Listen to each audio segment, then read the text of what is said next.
أكرم بآل البيت والأصحاب،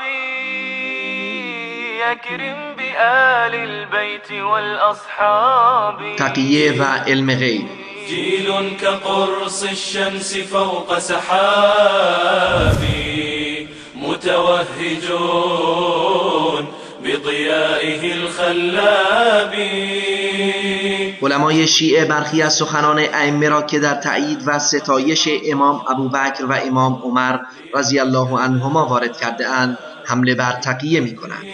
جيل كشلال تدافق بالعطاء ليمدنا من نهره المنساب. ما از ایشان میپرسیم جيل فريد صاغ أسمى منهج لحياته من سنة وكتاب.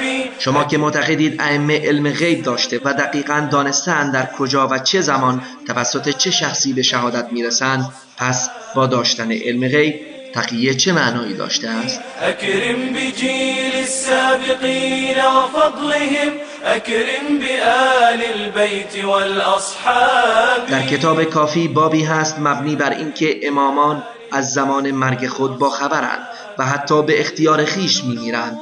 پس با این وجود تقیه چه معنایی دارد؟ اکرم بآل البیت والاصحاب. الآل نور من سراج محمد. چون تقیه برای حفظ جان است و چنان که کسی بداند فرد مقابلش قاتل یا خبرچین یا خودی نیست، پس دیگر چه نیازی به تقیه است؟ والصحب نثر يديه بالأطياب. الآل نبض في القلوب قلوبنا، والصحب رجع صداه في الألباب.